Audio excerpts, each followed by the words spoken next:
Welcome to the Modernize or Die podcast, CFML News Edition, where we keep you up to date with everything going on in the ColdFusion community. We'll share the latest news on events, releases to engines, frameworks, libraries, and tools, as well as spotlighting quality content from the community.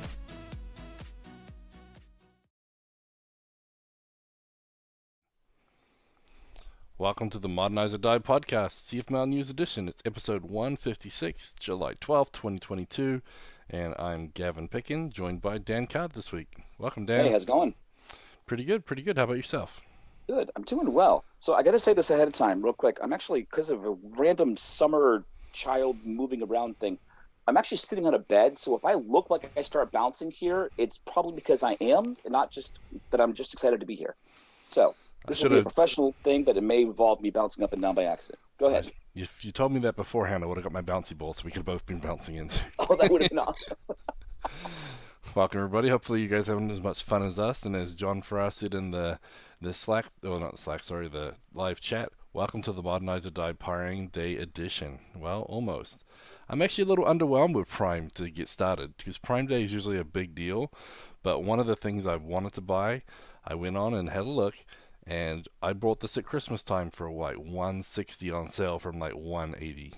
And it's a special SanDisk hard drive. It's a SSD 2 terabyte thing with a little like carabiner clip, right? So I'm like, cool, let's see how much it is today.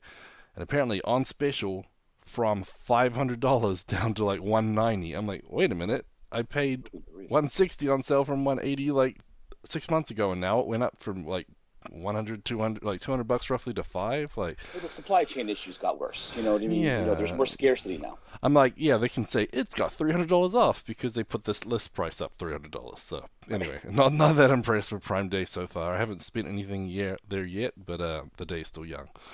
But anyway, sounds vaguely suspicious. This is supposed to be Christmas in July. Why are you ruining it?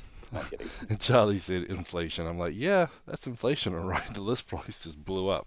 But it's like, let's just make our special look better by making it look like you're getting a deal, but really you're not. So, yeah. Anyways, it's all good. I'm sure there's some stuff there. To be honest, I buy too much stuff on Amazon, so when it gets to Prime Day, I'm like, oh crap, I should have waited. But oh well. There you go. Considering your addiction is so bad that Amazon itself is actually stepping in and doing an intervention. Yeah, sounds like it. Apparently, apparently yesterday David Ballinger saved his card at $25. Today it's worth $50, but with free shipping.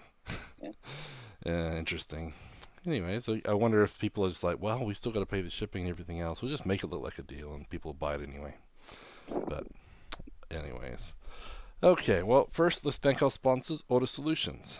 All right, thank you very much. Yes, Ortus Solutions, maker of ColdBox, CommandBox, ForgeBox, TestBox, all your favorite boxes out there. There's a couple ways to say thanks back to Ortus. One, come to the end of the box, buy some ITB tickets. In fact, what's interesting is my notes here just say buy some ITB tickets. You don't even have to come, just buy some tickets. And come to the conference if you so choose, because it's going to be great. Like and subscribe to our videos on YouTube. Help Ortus reach out for the stars, star and fork our repos, get some visibility. Star all of your GitHub box dependencies. There's with CommandBox, there is a CommandBox-GitHub module that you can actually download. We'll just go through and kind of star all the ones that are dependencies in your projects. Yeah, it's a pretty cool little way. Yeah, I really like that tool. It just makes it nice. That way you can support all those tools that you're using and not everything, because obviously we got a lot of repos. We did start listing them out one time, and we're like, oh my gosh, this is getting out of control. But one of the sessions I'm doing at the end of the box is called Unpacking the Box. It's like, why are there so many box products, and what are all the different modules and everything else? And I thought it was going to be like a 5 or 6. Yeah, we'll highlight these big ones. But I started making a whole map of all these different things, and I think I'm up to like 70 or 80 different products and modules and everything else. We're going to walk through all of them, which is not detailed, but just what they do and their names and that kind of stuff. I hear you. There's a lot. Yeah, hold on. I'm going to just jump in here. So Scott Steinbeck said, Keeper is a Chrome plugin that will embed a graph on the Amazon to show you the price fluctuation over time. That would be really interesting. That's cool. Yep. Okay, back to this. You can subscribe to our podcast on the podcast apps. Leave us a review. You can sign up for a free or paid account on CFCasts, which is releasing new content every week.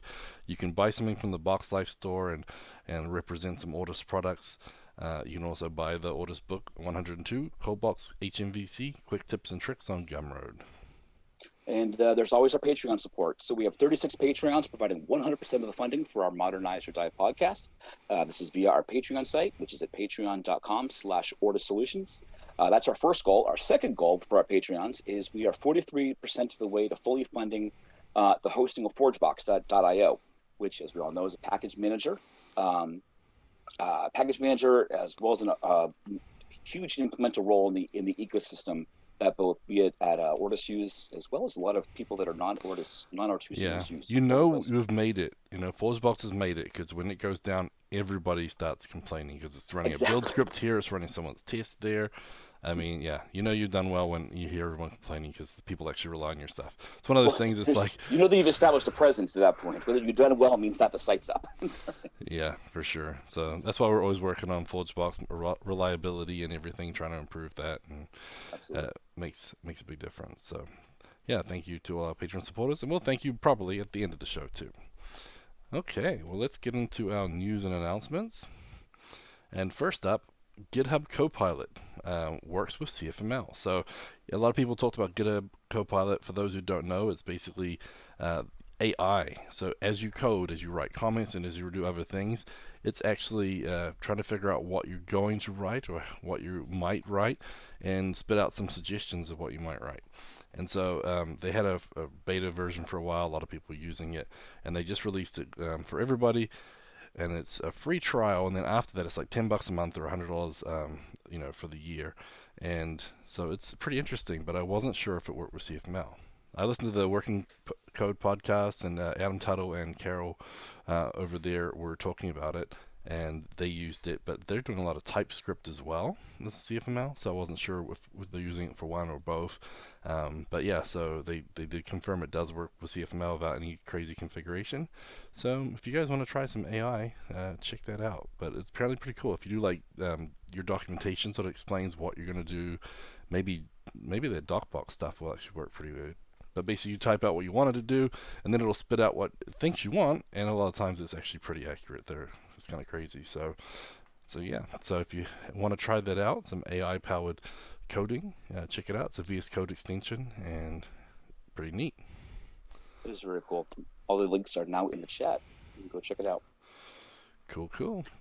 All right. Other big news. We had a release CommandBox. So this basically is a new feature. Actually, it's not released just yet. It's about to come out. Oh, sorry.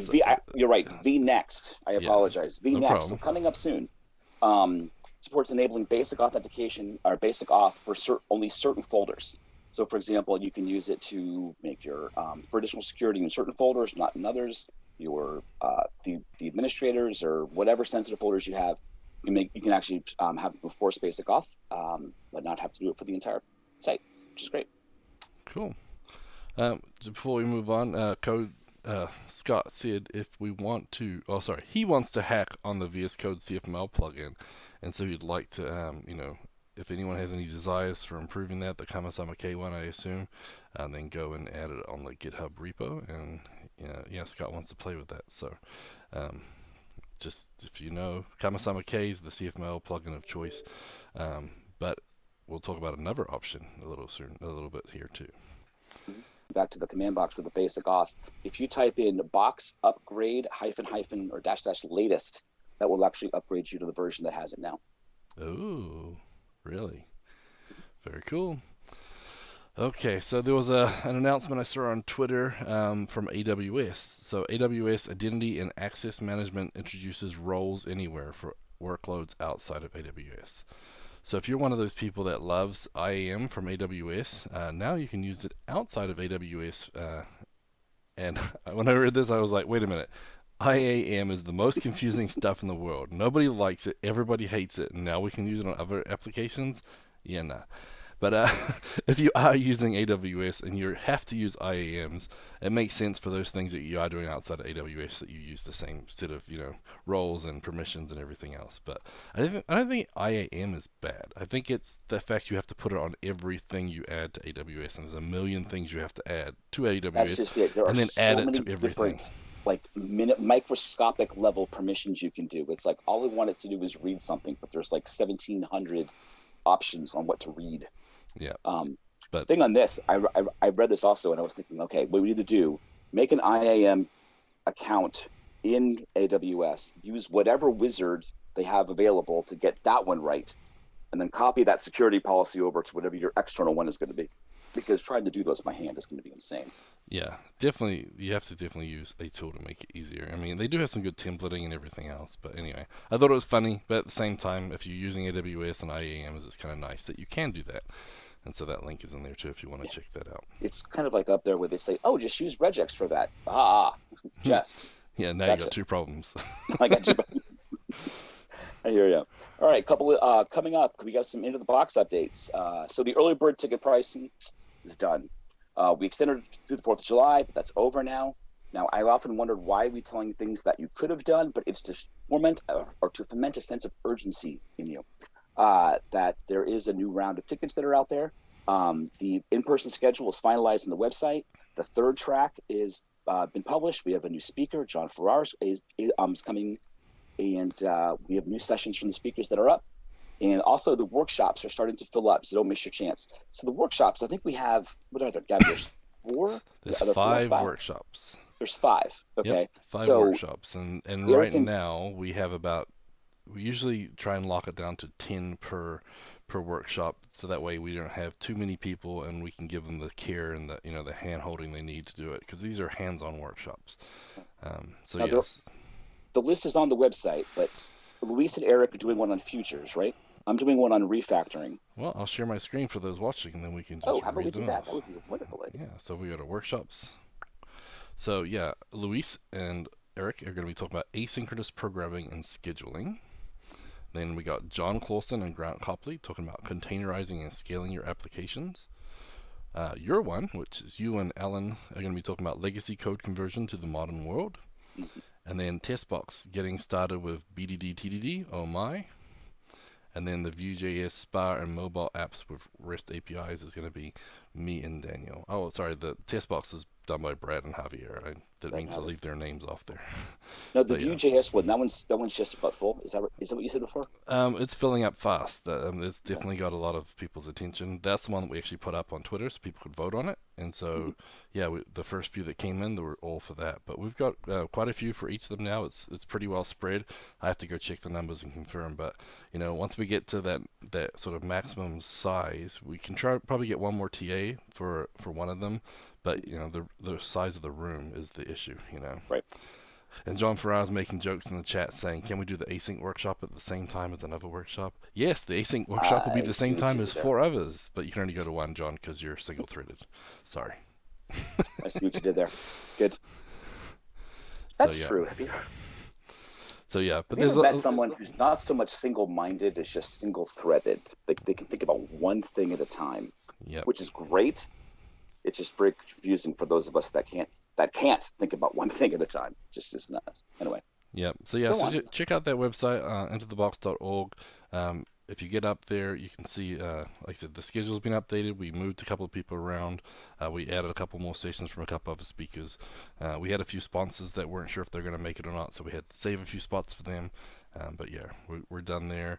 And so the in-person schedule is finalized. The other schedule for the pre-conference should be up soon. We're just getting the last couple of spots there. And we've already announced 6 of the speakers. We've got a few more to announce there. It'll be pretty cool. I'm excited about it. So we got like 38 or 40 sessions or something this year through the pre-conference and the actual conference in person. So I'm excited. So a lot of cool stuff going there. But yeah, intothebox.org. We're updating the site all the time, adding stuff to the blog all the time, so go check it out. Okay, next up, new releases and updates.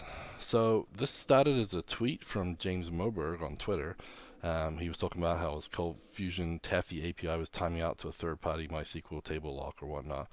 And he started playing with this new tool, and I thought it was pretty cool, so I wanted to share that with you guys. And so this is called Monika. So share my screen. So the selling point is get WhatsApp notifications when your web app is down or any other communication channel. It's quick, easy, and completely free. So it's open source. It's pretty neat. They have some testimonials here, but basically decide what you want to monitor, install it, some YAML, run it, and it integrates with a lot of things: desktop, Discord, Facebook, Google Chat, Slack Suite, never heard of that one. Mailgun, Microsoft Teams, quite a few. It's got webhooks, SendGrids, pushover, quite a lot of different things. So Slack, SMTP. So I'm sure there's probably going to be more added all the time. Is that Pinterest? No, Pullover. Sorry, I'm like, why would you want to post a glitch to Pinterest? Never mind. Don't mind me. Continue on. Yeah, so it's there's a few out there. Uptime monitors is pretty popular. There's a few Uptime Robot, I think, as well.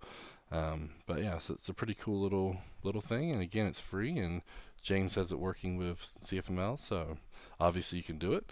But pretty neat. So looks like a pretty interesting tool, and again, free.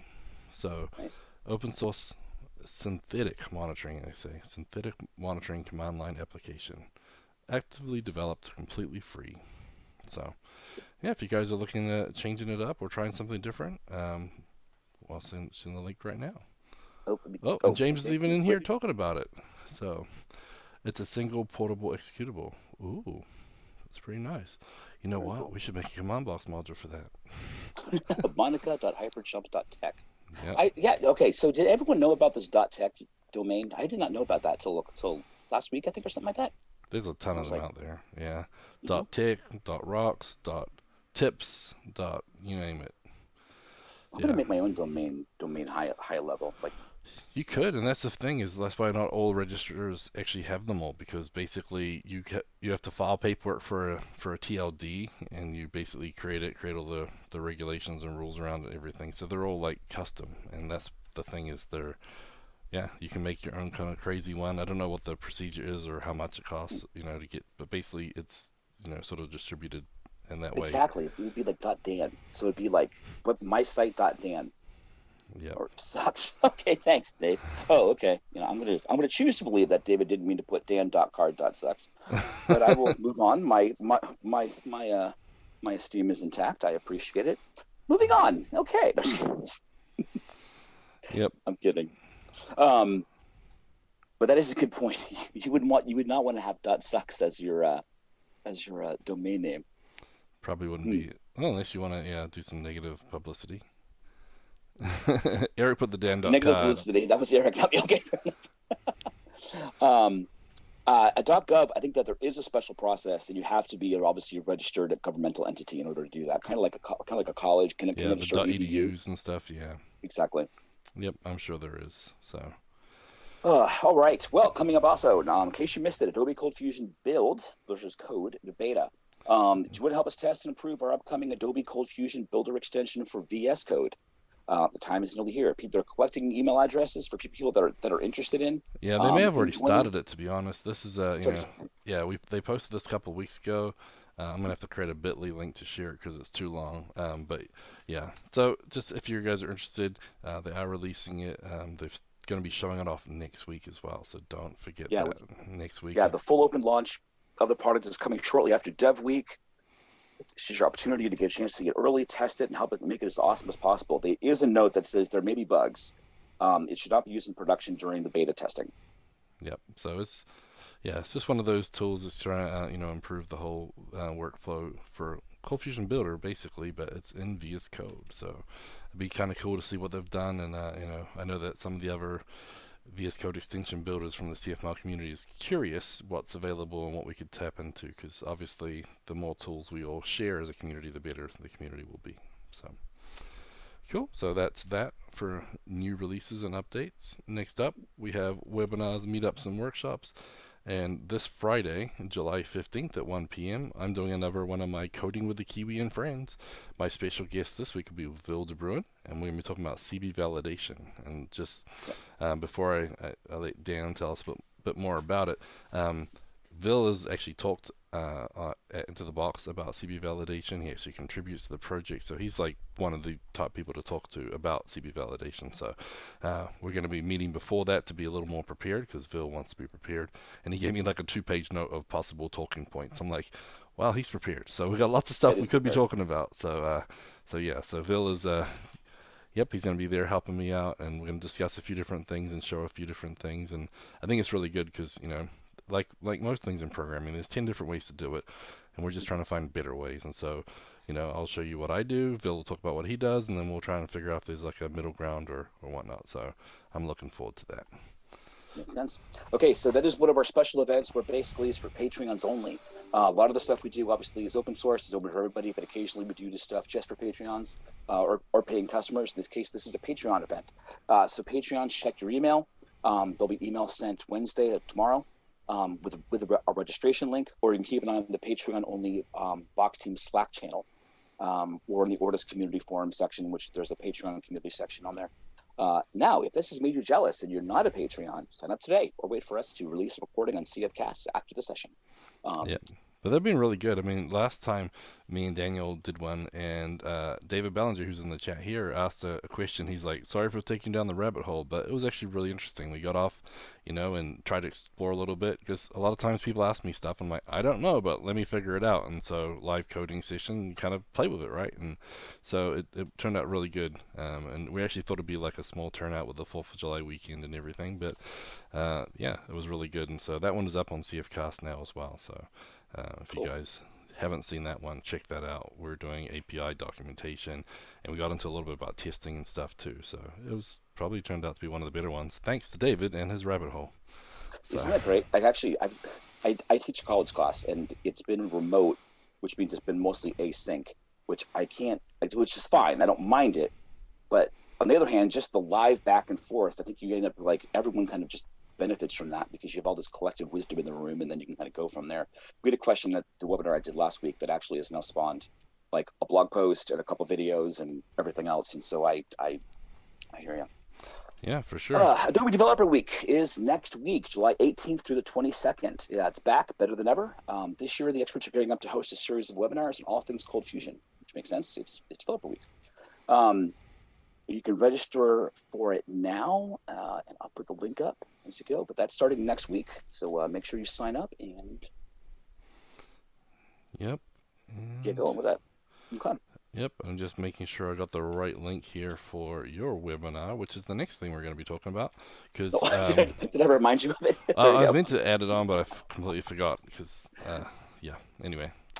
Cool. All right. So on that note, because of the live back and forth in last month's webinar, we're doing a follow-up this week, this month, which is a legacy migration follow-up using ColdBox with an existing code base. So it's the idea that you have a whole site that's built and it is working, but you need to either upgrade it or whatever. But you can't transform it immediately into a ColdBox site, just because that takes time and effort and everything else. And you need to keep the site up and running. Is there a way to do that gradually? And the answer is yes. And we're going to look at about 4 or 5 different ways and steps along the way that you can actually do to make that happen. And like I said, that also came out of a great question from Derek, which was great. And I'm spacing on Derek's last name, even though I emailed him last night, and I apologize. Cool. Yeah. Well, that's yeah, I'm looking forward to that. And like I said, we're going to put that later in the year, but because your workshop's coming up, and that question was, generated a lot of good response. And that's the thing, is these live sessions with this interactivity is really great. And same thing with the chat. The podcast is great to listen to later, but if you guys are around for the live, jump in the chat. It's good. We get a little more information. A lot of the people that we're interacting, a lot of patrons are in here, and it's really great to have the support, but yeah, also good content too.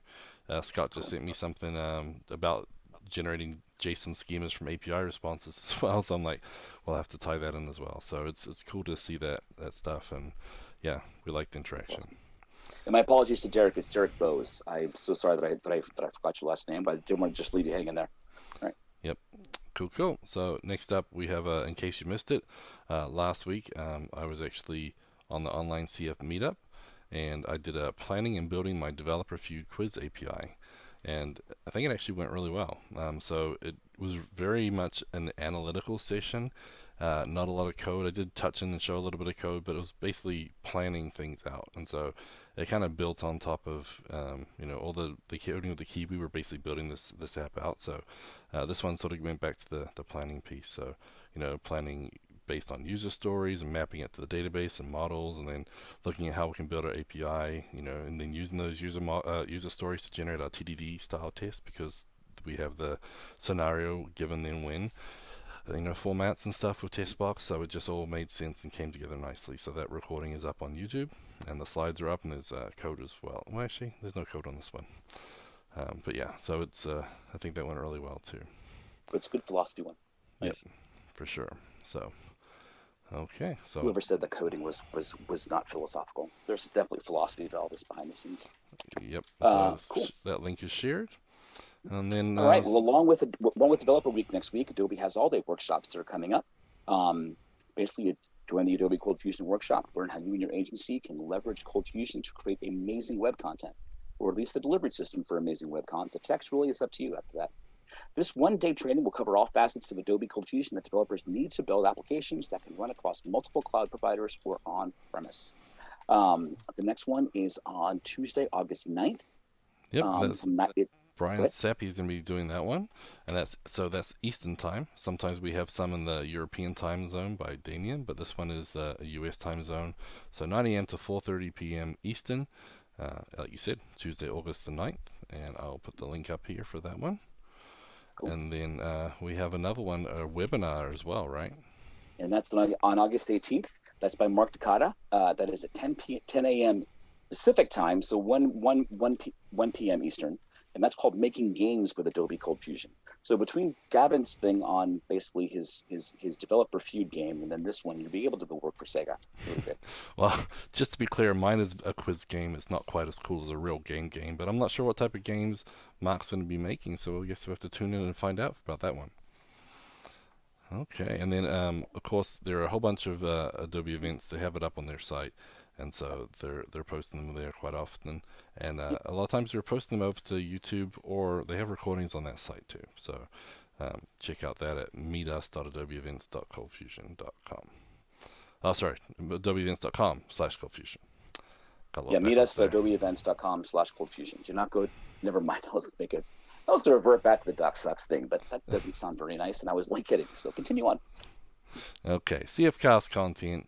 So CFCast is our video training resource, and we have a lot of great stuff up there. With 4th of July last week, we had a little bit of a quieter week. We just released a ForgeBox module of the week and one VS Code hint, tip, and trick of the week. So those were released last week, but don't worry, we got more coming at you. What should they be expecting, Dan? They've got a couple things. One is the last video from Gavin Pickin, which is published your first ForgeBox package. That's coming up pretty soon. There is a Logbox 101 series from Eric Peterson that actually is in the process of being rolled out. I think about at least half of it has been released. The other half is coming soon. Gavin's Coding with the Kiwi process or series basically is up there. This is after the fact. Again, if you want to watch live, become a Patreon. There's also more ForgeBox and VS Code podcast snippets videos. Gavin's been going through and taking those little snippets from the podcast and making them their own series. So you can kind of go through, and if you're in a VS research kind of mode, just go through and kind of watch all the stuff that's there. And sometimes it's easier to absorb that way, as long as the content is kind of collected that way. There's also a thing on boxifying a third-party library, and that's coming up. Lots of great content coming your way soon. So yeah, keep checking in. As well as a great webinar that happened last month that I think is going to be on there soon. It's already on there. We already announced that. Oh, it's already on there. Sorry, my bad. Yeah, I think I put that on there on the Monday right after it, so it's been up there too. So for those who haven't been to CFCasts, it does require a login, so you can watch more content, but the logins are free. And I'll share my screen. Whoops, wrong button. And then if you go to series, you can see the different series. So you got the Coding with the Kiwi and Friends, Logbox, VS Code, and then if you go to explore more, you can see a lot more. And so we have the Publish Your First ForgeBox package, and under webinars is where our webinars are. And you see tons of webinars, and there's your one right there, Dan. Oh, very cool. Sorry, I just had a little insecure moment there. Yep, Include me too. Yeah, there's a lot of great stuff in there. And then obviously, if you guys are interested, there's other stuff on Into the Box 2021 and other different things. So a lot of great content. If you go to browse, you can see the most recent content that's just come out. And we already have a Logbox 101 email appender came out 4 hours ago. So I didn't even get that on the list. So whoops. So yeah, that one's out as well. See, this is a very educational podcast. We learn stuff here all the time. So I'll add that to the show notes for those listening. But yeah. Okay, so that's your CFCast roundup for the week. Conferences and training. So we have a conference that just happened this last weekend. It's the Quasar Conf. So for those who don't know, Quasar is an awesome framework for using Vue.js, and it can basically give you the option of writing code once and exporting to all these different formats. So it supports SPAR, so single page applications, PWAs, progressive web apps, and you've got things like iOS apps, Android apps, macOS apps, Windows apps. It supports Cordova and Capacitor. It supports a lot of things, and it makes it really easy just to have that code written once and export. And I use it a lot, and that's what I'm going to be showing off in a lot of my presentations coming up. And don't worry, the presentations are different. They're not all the same, but we'll be using Quasar to make Vue.js super cool. And if you're looking for a component library or CSS, Quasar has a lot of that stuff in it. It has utilities and everything else. It is really pretty slick, and it gives you all the formatting, all the structure you need. I love it. So it's a great little project, and so we're using it quite a lot. So I think you guys should check that out. But the recording, it's a 4-hour conference that they had this last weekend. It's all up on YouTube, and you can go check it out. And they have the previous years up there as well. Cool. I'm pasting that link as we speak. Let me start putting labels on these. I'm noticing you have very nice and polished labels on them that you post up there, and I just do the actual URL. And without context, it probably is very confusing. All right, coming up in about a week on July 25th, so in about 2 weeks actually, we have that conference. They're a full-stack tech-obsessed community of fun, code-loving humans who share and learn together. We geek out in Texas and Wisconsin once a year, but we host digital events all the time. The next conference is coming up in the Wisconsin Dells in Wisconsin on July 25th to the 28th of this year. It's a 4-day summer camp for developers passionate about learning all things mobile, web, cloud, and technology. And one of the speakers is none other than Daniel Garcia. And he's speaking, and it's going to be easier API development and testing. Use Postman, Webhook.site, and ngrok to enhance your workflow. I'm going to put that on the show notes. But yeah, he's in the African 80 room. It's going to be in person only, but I love this conference. I'm going to have to go next year. Got to make sure it fits around the water polo Olympics that we go to. But I'm excited because they go to water park. I love water parks. Anyway, I love that you can't go to the conference because you have to go to the Olympics. It's pretty cool. Yeah, I do say it's pretty cool to see my kids playing water polo in the Junior Olympics. There's like 1,000 teams going to be at this tournament, so pretty neat. Cool. Yep. And then we also have the Adobe Developer Week, which we talked about. So July 18th through the 22nd, it's online, virtual, free. Speakers have been announced. Agenda has been announced. Luis and I and Charlie and Brian Sappi are all on the first day. So on Monday, don't forget you've got a whole day full of great talks. So Charlie's going to be talking about more modern than you realize for ColdFusion. Luis is going to be talking about modern, functional, and fluent CFML REST APIs. I'm going to be building apps with Vue.js and ColdFusion APIs, and we build the developer feud game on top of my ColdFusion API. And then Brian Sappi is talking about CI/CD pipelines with ColdFusion 2021. So that's just the first day. So there's 5 days, a lot of great content, a lot of names you'll recognize there. So it's going to be great content. You should definitely check it out. You know, I thought I was sharing the screen and I wasn't. Sorry, everybody. There we go. So there's Charlie, Luis, me, and Brian, and then, yeah, tons more days. Sorry about that. Sorry, me staring up into space there was just, I wonder if there's ever a time when, like, you have a community of people that kind of feel that they're not really respected by a wider community. And so they just work incredibly hard, feeling that they have to work twice as hard to kind of prove this validation. But if they ever stop and look around, they realize we're actually kind of ahead of the game in some things. I'm wondering if there's a little bit of that going on in the ColdFusion world, because you read about stuff that's happening and it's like, oh yeah, CF's there, or Ortus is doing this, or Adobe's doing that, or someone actually hooked up like serverless, like Pete's hooking up serverless with Lucy 2 years ago or something. It's, I don't know. Random thoughts. Yep. Like most things, every language has got its pros and cons. But, the language that you're using usually is a lot better than the language that you don't know how to use. So, you can obviously improve, but something to be aware of. True. All right, coming up starting tomorrow, actually, we have Vue.js Forge. It's this week, tomorrow and Thursday. It's organized by Vue School. It's the largest hand-on Vue.js event that exists. Team up with thousands of fellow Vue.js developers from around the world to build real-world application in just 2 days in this free hackathon-style event. Make connections, build together, learn together. Sign up as an individual or as a company. The company deal is $2,000, but for a team of 5, and it includes a Vue School annual membership and a guaranteed seat at the workshops at Vue.js Forge as well.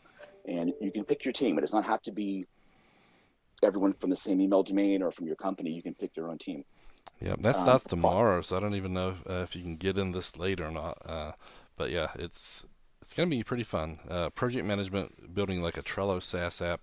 They're using a whole bunch of tools I haven't even seen or heard before. So yeah, go check it out if you want to get in last minute. But yeah, it's tomorrow and Thursday, so it's going to be fun. And that is at Vue.js Forge. Oh, you beat me to it. Yep, I beat you to it. If you talk, I'll post. That's the easy way. Fair enough. Go with your specialties. I like it. Yep. So Into the Box 2022, it's going to be September 6th, 7th, and 8th. We already talked about it. We have the one-day workshop before the two-day conference. We have the pre-conference before that.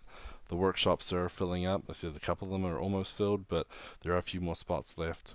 We will try and enlarge one of them if we can. We just need to, depends on size, size of the rooms. But we want to make sure that we give everyone who attends, the utmost attention and care to make sure they get the most out of the workshop. And you can find out more on intothebox.org.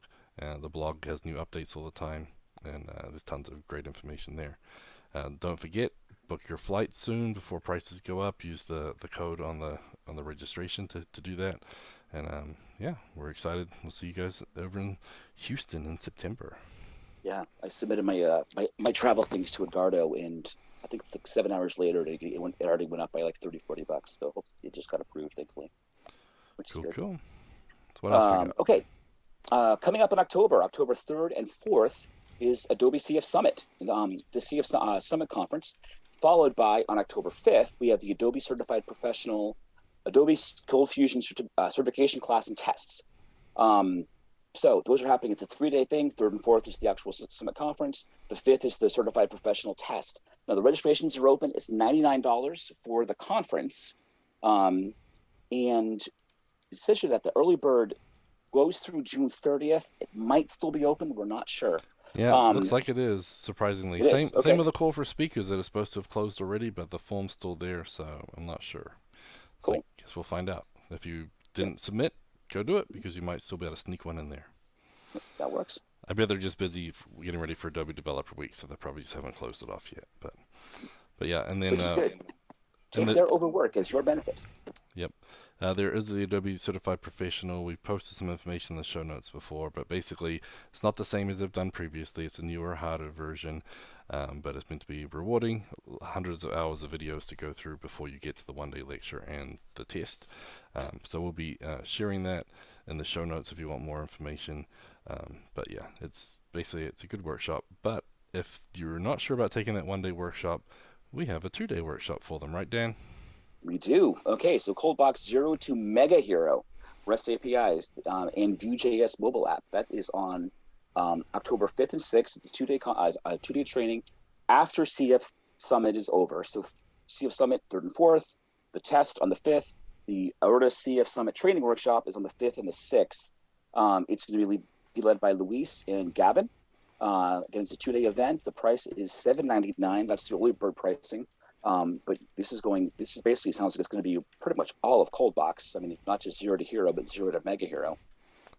It is located in the Aria, in the luxurious executive hospitality suite, like in 2019. So I guess it'll be in one of the executive suites. And yeah, we're trying to keep the cost here as reasonable as possible. The suite actually literally doubled in price since 2019, but we're trying hard to keep the cost down. So we're working on that. Yep, for sure. It's gonna be fun. We really like the setup and everything. It's a great venue and it's cost effective. Even though the price is doubled, it's still better than some of the other options. And yeah, so hopefully you guys will enjoy it. We'll see you there. Luis and I will be leading that, and we'll probably have a couple of TAs if we get the numbers. But it's gonna be a lot of fun. And again, we're gonna start. It's ColdBox 0 to Hero, going all the way to Mega Hero. So we'll do, database migrations and quick setup and REST APIs and CB security and CB validation and documentation, and then we'll do some Vue.js setup, and we'll use Quasar in that to develop a mobile app, but we'll also better spit out some other things. So don't worry, it's not developer feud. It's going to be different. We've got a different plan for this one, but it's going to be a great little tool, and it'll be fun to build, and hopefully we can see you guys there. I need to go to this if they're doing all that. Dan, there's still seats available. There's seats available. I may have to be there. There might be an Ortus discount for you. I would hope so. I'm doing both for a client and also just for some stuff coming up into the box. I feel like there's always one more thing that I realized I know all of this except for that big glaring chunk of obviousness that I need to do the learning curve on. So. Yep, there's a lot of stuff out there for sure. That's what we're trying to do is just keep our levels up and have the right tools to do the things the best we can. But we also have another conference, Into the Box Latam 2022. It's going to be December 5th or 7th. We're trying to finalize those dates, and we're planning for that now. So we're trying to figure out which of the U.S. team is going to be traveling down there. So there'll be a lot of great speakers down there from our Ortus team in El Salvador, as well as a lot of the Ortus regular teams there. And it's going to be a one-day conference. It'll be a lot of fun. I know that the last few have been really successful. And just a reminder for those, no CF Camp 2022. They're trying again for summer 2023.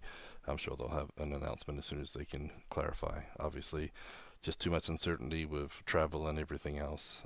So they'll let us know as soon as they can. But they are coming back. We will have one, and I will make it to Europe for a CF Camp before they close it all down like they did with Scotch on the Rocks. I swear, as soon as I say I'm going somewhere, it doesn't happen. So maybe I should shut up. Gavin is never going to that conference. We should have it again. There you go. Also, if you are in need of more conferences, there is always confs.tech, CONFS.tech. And that is a list of conferences for almost any programming language and community that's out there. And so you said you didn't know anything about the .tech, didn't you? And that one we've been talking about for months. That's true. I guess this was just blind reading and blind copying and pasting. I guess. It's okay. It's okay. Okay, well, next up, let's talk about blogs, tweets, and videos of the week. And this week we have our own special Gray Desmond corner. And Gray tweeted earlier today saying, I look like I'm prolific, like one of the all-stars of the ColdFusion community, but apparently these are just all posts that were on the ColdFusion portal. They finally all got approved the same day, so Gray's got a bunch of stuff out there. So the first one, when I'll share my screen. The notes, I was like, I've never heard of Gray Desmond. I don't know who that is. So I went over there, I was like, but crap, these are great. You should write more. Yeah, and that's the thing. He's like, Gray also said it's like, well, it might be that you already know this setup, but one of them was don't forget the built-in web server, and it's one of those things like it does work, it does have it, it's CommandBox is obviously the way Ortus develops for a lot of things, but there are there's other ways to do things. You don't have to use Ortus tools, you don't have to use CommandBox, and if you have traditional ColdFusion installed, there is a web server built in. So this one just reminds you of that and how to get to port 8500, and again, it's just one of those little things. And like Gray said, you might already know this, but they're nice reminders. So that was the first one. What do we have for the next one? Next, actually, this is really kind of validating. It says it's okay to have trust issues. Basically, he was working on an API call recently and realized we all know that we shouldn't trust stuff necessarily from the user, but this reminder also goes to other people that are just not you. So, for example, there was a in this issue, he was talking about how he had an API request that was working perfectly, but one input that he sent added another comma into it, which obviously broke the JSON, and so he just but he didn't have any validation on it, basically saying is it JSON, is it real, and everything else. So obviously his app broke even because the API broke.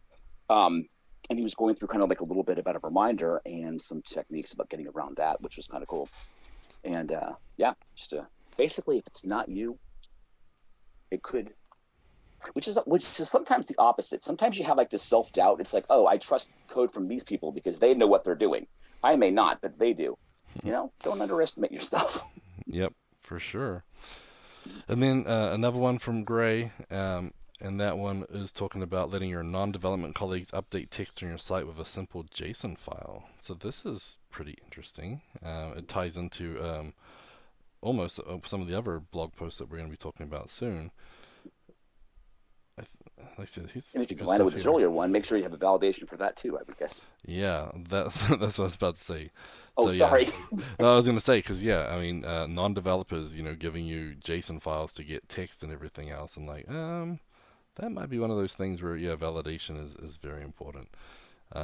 So simple JSON file, but yeah, just again, these little workflows. But again, file exists, read the file. Is it JSON? And basically deserializing it, looping through collections. But yeah, it's basically, a nice little an idea, and all these little things that people build. It's something else somebody else might need, so sharing them is a good thing. So if you want to find out more about how that works, very cool. Yep. And rounding out the gray, the gray corner here, actually this is really interesting thought too. So he talks about kind of like an analogy, like if you've ever been at a gas station and they have the emergency shut-off switch, basically you're kind of like something happened, there's an accident, you just hit the button and the whole thing shuts down. And they're talking about basically, do we need that for our sites?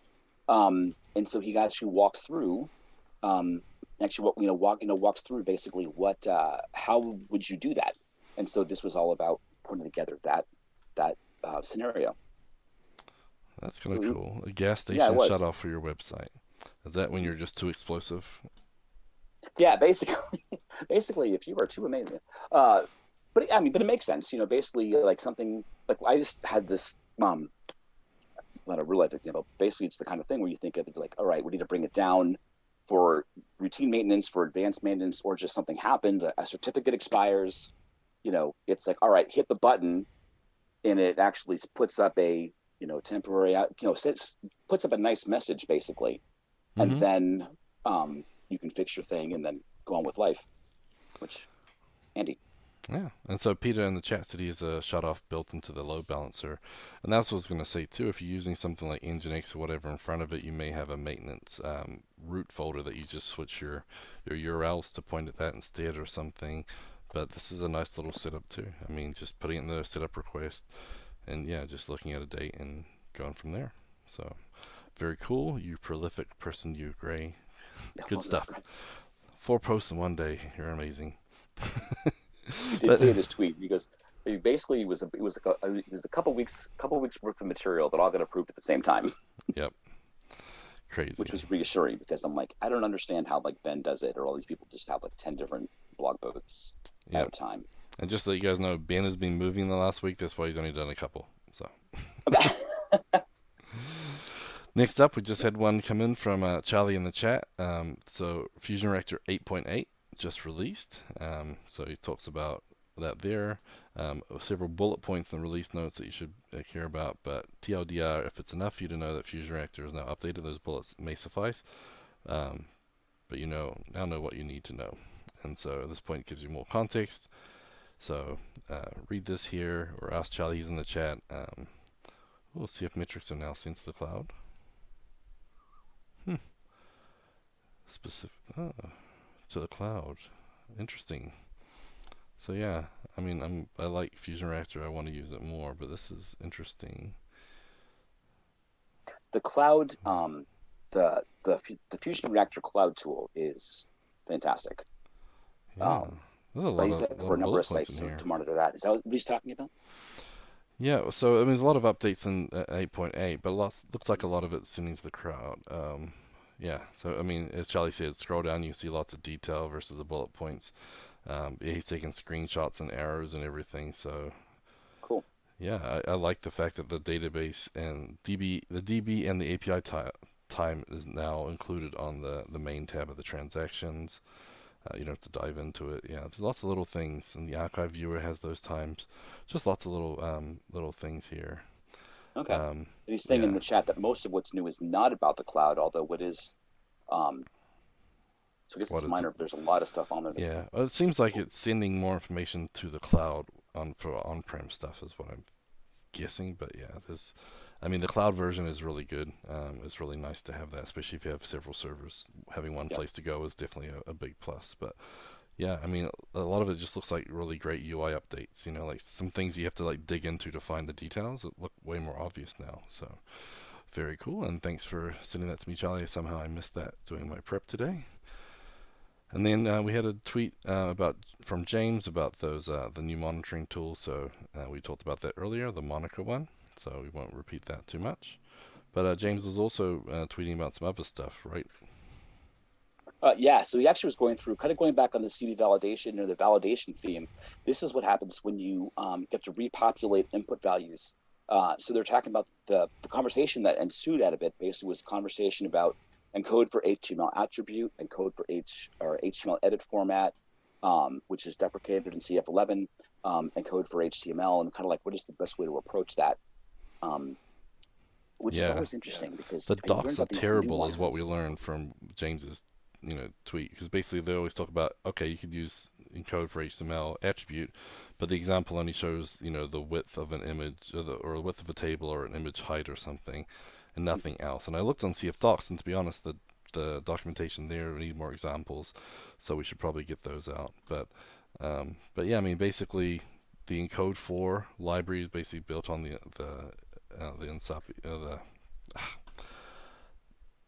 there's the OWASP stuff. But yeah, so basically, usually you have encode for HTML. If it's an attribute inside of an HTML tag, you use encode for HTML attribute. You got encode for JavaScript, encode for CSS. You got all the different types, and we should be using them for sure to validate and encode our data correctly. So he was asking if you use it for the value. I said I would definitely do that, and it's worked for all the stuff I've done. But it's weird that the documentation is so bland, and maybe it's just too assumed. But yeah, it's like, well, you should. The assumption that you can figure out what the tag does based on what it's on what it says, it's usually true when you know what it does. Well, of course, that's perfectly clear because I understand it. Yeah. But it's the before process that always gets complicated. Yep, but the encode for a group of tags is really important. You should definitely do that. And I'll just share my screen real quick here. So the encode for has all these different options. So you can do encode for and then pass the type. So you do CSS, DN, I don't know, DN domain name, I don't know, HTML, HTML attribute, JavaScript, LDEP, URL, XML, XML attribute, and XPath. So depending on the type, and I believe there's an encode for, and then CSS and encode for HTML attribute, and I believe those are in both engines, CFML, Adobe CFML, and Lucy CFML. Makes sense. But yeah, so like this is a really simple, like not the most obvious of examples. So you can add examples here. So maybe I should just go add a bunch.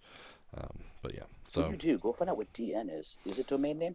Well, this is a URL, so that's a little different, but it's probably got the prefix and everything else. Okay. Yeah. And James is, very thorough. He says more info he was researching in 2020. So, yeah, it's just interesting. Cool. Okay, so we had a little CommandBox series from, is it LS Nistro?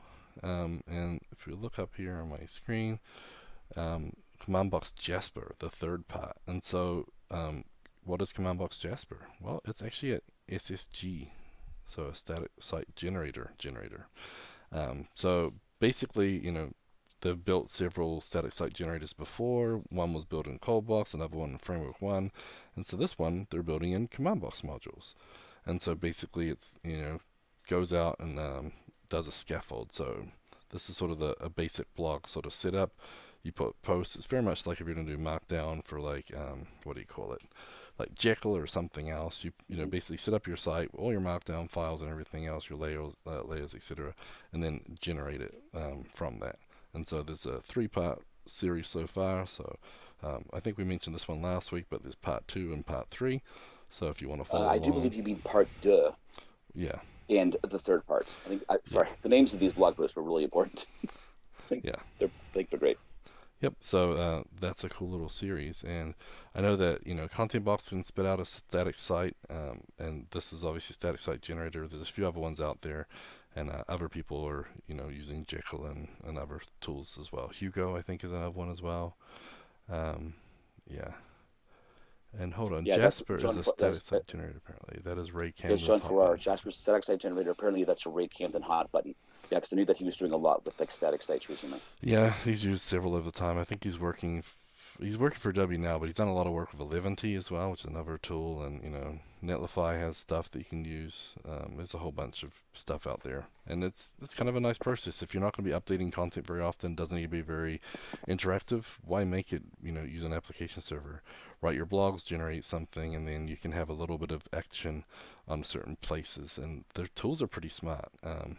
And actually, I think Adam Tuttle on the Working Code podcast talked about how his blog is built a certain way and how it regenerates, and it's pretty neat. There's some definite pluses to it. Not everything needs to be like a huge JVM CMS or anything of a site. So it is kind of funny though how we kind of come not full circle, but obviously the web is static, and then it was dynamic, then it was very dynamic, and then I was going back to static a little bit, or selectively static, I should say. Yeah, and obviously caching does a lot of it if you put Redis in front of it, and WordPress is obviously a PHP CMS, but they put Vanish in front of it, which basically makes it into like a static cache-based serving style site too. So there's a lot of pieces to it, but pretty cool. So anyway, I think those were pretty neat, and should get those out. And then we also had a tweet from Ben Adal talking about feature flags for his blog. And so we have a little video on there as well. So if I pull up my screen again for those watching, he says over the last 2 weeks he's been in his free time building a feature flag system for ColdFusion. James asked if it was a semaphore library that Adam Tuttle built, but basically, Ben's building it from scratch and just having some fun playing around. And so if you haven't used feature flags, they're pretty neat. We use Unleashed.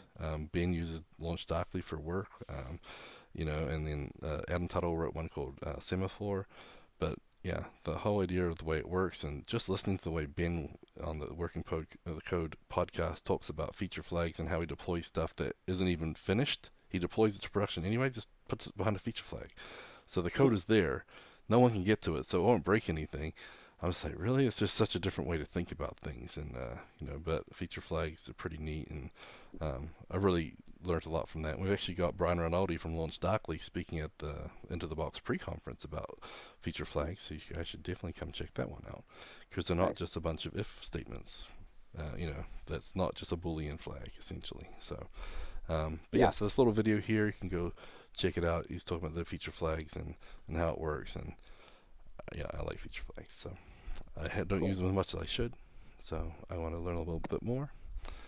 But yeah, so thanks, Ben, for sharing that. People aren't sure what a feature flag is. Think about it as a real sophisticated. If you ever put CF user equals admin and then had stuff in there so you can see it, this is like a much more sophisticated way of doing that, but having it with full features and full stuff that's built out. Yeah, I mean, and think about it too. Like the way it works with a good system is when you load the page, it checks to see, is this turned on for this user? And this user might be, we're going to show 80% of our users this thing. And so the feature flag system will actually figure out, are you one of the 80% that we're going to show this feature flag to, this content?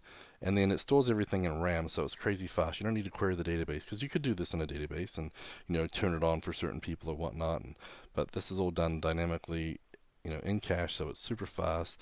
They even use WebSockets to update the cache when something changes in the back end, so it tells it to update. There's some crazy stuff that was built into these feature flag systems. It's pretty cool. So, but yeah, essentially it's just like, can this person see this feature? And then the rules behind it and how that's built is really cool, because basically it's a rules engine. So, right. Yeah. Nice. Cool. All right, continuing on, basically from James Moberg. The topic here is using EXIF2 to extract GPS data from images using CFML. Now, when I first saw this, I thought it was a typo, because I'm like, EXIF2, isn't it EXIF, E-X-I-F?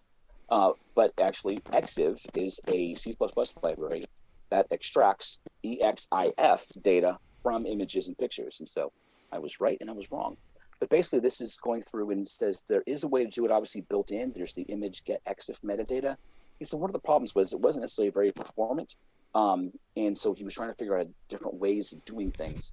And this was a way of him hooking up to EXIF and then getting the data out of it. So that was kind of cool.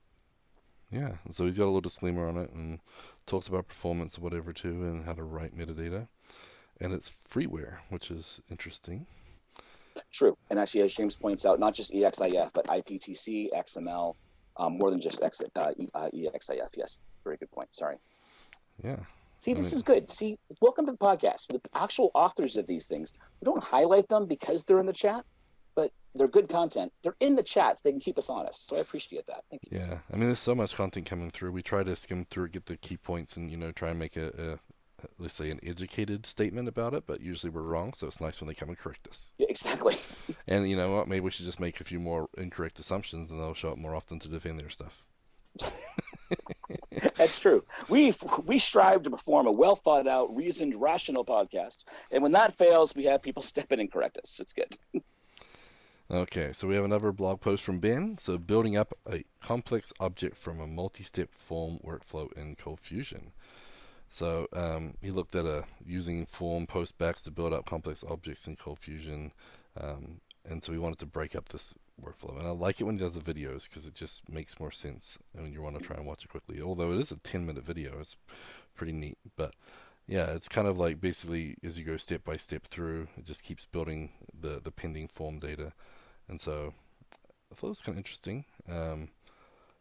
Basically, he's using a hidden form field to hold on to it. And that's why I was kind of curious, like how was he doing that there? Yeah. I know some people will shove building stuff it in into RAM like, or sessions, or is he doing yeah, because some people put it in local storage. Some people will, do all sorts of kind of tricks with this stuff, and so it's kind of interesting. And of course, he did start in his previous post, so go back and see that one for that. Cool. But yeah, it's these little thought experiments. I mean, which makes sense. I mean, you're just sending JSON as a form field, which yeah. And to be honest, I actually do that with Alpine quite a lot. Like I'll have a really interactive, Alpine component, and then it just serializes that data into a hidden form field or something like that, and then you post it. Or when you click the button, then it'll create a form field, inject it, and then submit it. That way you don't have to worry about someone messing with your data until you're ready to actually send and submit it. So, but if you're ever not sure about that, there's a great post by Gray before about validating data coming in. So really, everything all comes together. Yep, for sure. So yeah, that wraps up our blogs, tweets, and videos of the week. And I think I mentioned the Working Code podcast just released one about Github Co-pilot before, but I forgot to mention it when I was actually reading it out. So that episode was episode 82, so you should check out that podcast too. So I guess that counts as this content too. Next up, jobs. CFML jobs. Yeah, so we have obviously several positions available on the getcfmljobs.com site. One of the community members maintains that.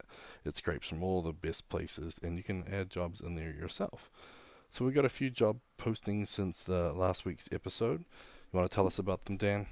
I do. So we have three new jobs listed this week. It's a full-time senior ColdFusion developer. This is in Birmingham in the UK, not Alabama, just making the distinction. That was posted on July 12th. Actually, that's today, I guess. Yeah. All right. And that's in Birmingham. We also have a senior ColdFusion developer in London, in the UK also. Basically, the UK is going ColdFusion, which is great. And we also have a front-end software developer, ColdFusion and Angular position, and that is in Memphis. I'm assuming Tennessee. All I see is the T here, but I'm assuming it's in Tennessee. Tennessee. Cool. Yep. Maybe not quite as cool as London, but definitely a great place to live or to work remotely too. And we have some other job opportunities too. So Ortus Solutions has some up on the careers page, which I'm going to post here. And then Brian Class, who works at Johns Hopkins University, actually has a job posting there. I'll paste this one in as well. And then they kind of followed up on Twitter. So because it's a government job, there's classifications, and so there's set price range based on certain qualifications and everything else. Someone's like, well, that's a little low, but Brian brings up some good points. They've got really good benefits. They've got actually tuition, sort of tuition options as well, so you can get some. Because like Brian's teaching classes there, but he's also taking a bunch of classes too. So it's a great small team. They're doing some awesome stuff. So if you guys are looking for a job, Brian over there at Johns Hopkins University is a great person to work with and for. And so I would definitely check that one out. Highly recommend it. And then Carol from the Working Code podcast has a bunch of positions available. And you already posted that one. You're on it. And then Nolan Irk was looking for a part-time CFML developer as well. So if you can't find any jobs there and you're still looking, there's job channels in CFML Slack team and the Box Slack team. The Working Code podcast has a job section as well. They're everywhere. So if you need something, reach out. And if you are, and when you apply, don't forget to include this week's ForgeBox module of the week. Just figured that was a good tie-in. This week's ForgeBox module of the week is actually the CommandBox Jasper module. We mentioned before, static site generator implemented in CommandBox, and I'm going to let you talk about that because he's actually put it up on ForgeBox already, and so you can go sort of get it as he builds it, and that's kind of neat that you can check it out. It's up on GitHub as well, so I'm going to share my screen So again, it's a static site generator, and then Robert Z is the GitHub username. But you can see in here, so he's got some some code in here. You can go look at the commands in Jasper. So you got the build, init, post, watch, and some of the caching stuff in here. So be kind of curious to see what he's building, how he's building it. So even if you don't want to build a statically generated site, you don't want to use it, it might be kind of nice to go through and look at some of this stuff here. So he's using the box.json for his package. It's pretty neat. Although you do have the YAML file as a dependency. One thing I would say is get a git ignore in here, so you don't need to have that dependency in here. The box.json will install automatically for you. Just a little advice there, but other than that, it looks pretty neat, and it's great to see people using CommandBox to build their own tools and then sharing them with the community. I really think that's neat, and developing in public, even though you can be kind of scary sometimes. Trust me, live coding in front of people for the coding with the Kiwi, I feel the pain, but it's kind of nice to share that, and yeah, I think it's pretty cool. So that is our ForgeBox module of the week. Go check it out and learn something about making your own CommandBox modules, and maybe you can be a ForgeBox module of the week in the future. Okay, our VS Code hint, tip, and trick of the week: emoji snippets. So who doesn't love emojis here? Yeah, true. Emoji snippets help developers to insert emojis into their files. You can use these emojis in PHP, HTML, JavaScript, CSS, React, and more. Now I'm gonna have to share my screen again for this, because please do, because I got to be honest, I'm not quite sure why the emoji needs to be in your code, but maybe I'm wrong about that. And remember, if you're using MySQL databases, make sure your collection type and your format of your tables is, I think it's got to be UTF-864 MB64 or whatever. Otherwise, whenever you try and save something, it'll blow up, because we actually have people who post these like we used to have ForgeBox. If you posted an emoji in your ForgeBox description in your box.json, ForgeBox would freak out because the database couldn't handle it. So we updated the database, and now it works. But there's certain sites, depending on the database, these can blow up. But there's a ton of them. That's a good point. The emojis aren't actually in your code, but they may be in a comment that's in your code that needs to be. Okay, I gotcha. Okay. Yeah, so I guess it could be. To be honest, some of the best passwords are just emojis. That's a good point too. Because no one's gonna hack that except for a machine. But yeah, so it's pretty neat. But I just thought it was pretty cool that you could have that many.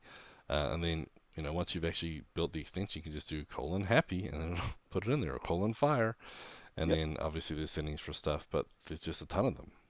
Emojipedia.com is where they get them from. So there's just a geometric ton of them. It's pretty neat. I don't know there was so many. I'm like, wow. Cool. Some of them don't even work on mine, but yeah, pretty neat. So can you actually, in this, can you actually put your own name for like aliases? Well, like I think something, and that would map over to like this other smiley face one or something, or do you have to type in the actual, is it a library where you type in the actual? Well, I think you can configure it. So in the configuration, you can change it, I believe, or maybe not. If not, there's another version, which maybe we'll try and find that for next week. So if anybody else uses emojis in VS Code, let us know what extensions you're using, because some people think the emoji is the most important thing in the world, and they want at least 5 extensions for it. But well, there is a richness of communication that go along with it. Yeah. So anyway, that's how VS Code hint, tip, and trick of the week. We just thought it'd be fun to share that one. And seriously, there are some people in our team at Ortus that have to have an emoji in everything. And I don't know how they find these. It's one of those things where there's a comment in Slack, and instantaneously there's the most obscure emoji that's like, oh, that was a perfect representation. I wonder where that is. And I'm scrolling for 5 minutes, and I'm like, this is not worth looking for this. Where did they find this? It's probably a tool that allows you to search for them. Yeah, that makes sense. There probably is. They probably have an extension in Slack for that. But anyway. Emoji smarter, not harder. Yeah. Gotcha. Okay, well, next up, we want to thank all of our Patreon supporters, because without them, we couldn't make this show. And those are actually personally supporting our open source initiatives with their own hard-earned money. And they allow us to build such things as CommandBox, ForgeBox, ColdBox, ConteBox, TestBox, and a lot of the other boxins out there. And most importantly, that funding is actually helping to support the cloud infrastructure the community relies on for ForgeBox and the package management with CommandBox. Because we have a lot of storage. Yeah, and we're... again, people are relying on this, and it's great to have it out there. And so that is now being funded by that, which means Ortus has more money to spend on other things. So we're, obviously we want to build the community up, and so if you guys are supporting us, that means we can support other projects and bigger, better things. So that's definitely a goal. How can they support us, Dan? They can support us by joining us on Patreon, patreon.com/Ortus Solutions. And don't forget, we actually have annual memberships. You can pay for the year and save 10%.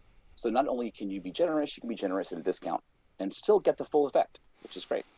Yep, and there are different packages too. Box supporter, bronze supporter is the most, well, not the most popular, but it's definitely up there, because if you're at $50 a month for the bronze supporter and you get that discount, which is huge, you actually get a free ForgeBox Pro account subscription, and you also get the paid content on CFCasts, and that includes like all the conference talks from previous years, all the sessions that are paid are included, and so you can support us, and then it's a great little package. There are other packages too. Some of them, if the higher up ones, actually get free tickets into the box and different things. So it's definitely recommend looking at that and see what's available if you're willing and able to do so. And obviously, if you aren't, your support's still important, whether it's through pull requests or supporting with subscribes and likes and everything else. But yeah, we do appreciate it. But remember, those bronze packages do get those perks, and then you also get a profile badge on the community website.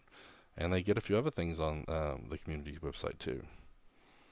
So there's a private forum access on the community website for Patreons. There is also a private channel on the Box Team Slack install or Slack area, I guess you want to call it. Yeah. And then we'll for questions. And so, just to be clear about a couple things. Obviously, because obviously Ortus people were in, they're in the main box channels and everything. I mean, everything else. And I think Brad is amazing about answering questions and stuff in the public areas, and that's great. And I think it's amazing how they do that. This Patreon one is but it may take a little bit because it's around doing other stuff. The Patreon supporter is a little bit faster access. So yeah, we just obviously try and give a little extra priority. And if you're in the CFML Slack and you're in the box channel, so much stuff is going through there. That's why we created the box team Slack.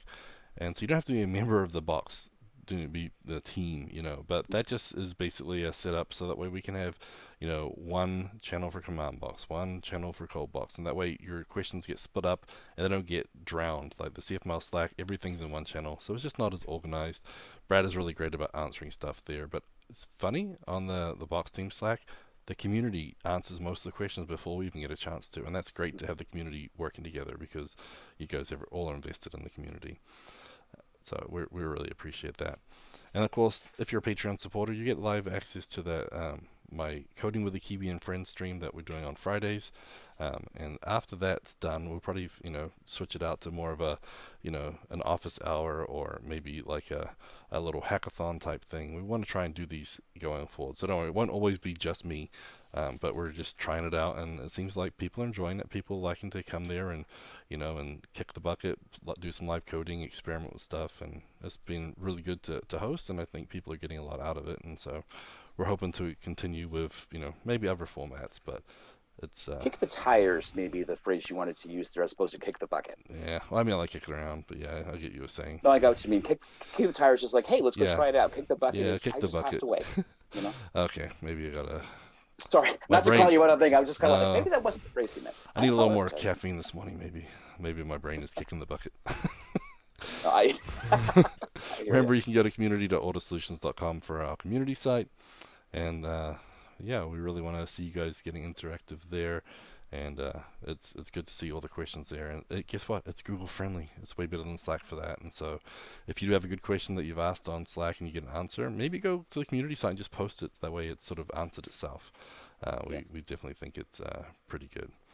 So, you want to read the names of our amazing Patreon supporters today? I do. Thank you to our Patreons. We have John Wilson from Synapteryx, Brian Gidanelli from Haggerty Motorsports Reg, Jordan Clark, Eric Kaufman, Gary Knight, Mario Rodriguez, Giancarlo Gomez, David Bellinger, Dan Carr, Jonathan Perrett, Jeffrey McGee from Sunstar Media, Dean Motter, Wil De Bruin, Joseph Lamore, Don Bellamy, Jan Yannick, Lakshmi Tutahadi, Carol Von Stetten, Jeremy Adams, DDA Lesnicki, Matthew Clemente, Daniel Garcia, Scott Steinbeck from Agri Tracking Systems, Ben Nadell, Brett DeLine, Kai Koenig, Charlie Earhart, Jonas Erickson, Jason Dager, Sean Oden, Matthew Darby, Ross Phillips, Edgardo Cabezas, Patrick Flynn, Stephanie Monge, John Wish, Kevin Wright, and Peter Amiri. Yep. Thank Thanks, you to everybody. all of you. Yeah. Sorry. Didn't mean to over. No, you're good. Yep. And we also want to try and, list those. And on our website, on the about-us/sponsors page, if I pull it up here, you'll see our Hall of Fame too. So we got some. Oh, you're up there. David's up there. So we got quite a few Hall of Famers in there now. I am. I wasn't quite sure. What's the criteria for the Hall of Fame, and how did I make it? Yeah, I think it's a certain level or higher, and I think if you've also reached a certain level over time, even in a smaller package, I think you can make it up there, which is it's kind of neat. And again, you can do one-time pledges or join, and then we also have our other sponsoring organizations too. But yeah, so you guys can see all the cool people here. We do appreciate it. And again, Box Life Marketplace, if you want to see some of the store as well, so we got some stuff up there. It's some interesting things. So if you got some designs, and this is a popular one, I think someone in the community came up with this one. The server is up, CommandBox shirt, and yeah, a lot of different, just fun designs. So, but anyways, we appreciate each and every one of you. Again, whether you're supporting us through Patreon or pull requests or watching and listening to our our videos and shows and everything else, we definitely appreciate all of you, and we're all making the community better, and that helps everybody. So. Thanks, everybody. Have a great one. And we'll catch you all next week. But don't forget, Adobe Developer Week. So we might have to fit it in between sessions. So we might have a slightly different time. I'll have to make an announcement. So you guys have a good one, and we'll catch you then. Sounds good. Have a good week. Bye, everybody.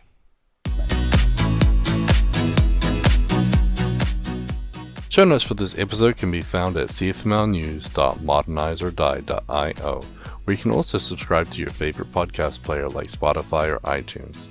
We also have the link to YouTube to find more videos just like this. The music used in this podcast is under a royalty-free license from Sound.com and Blue Tree Audio.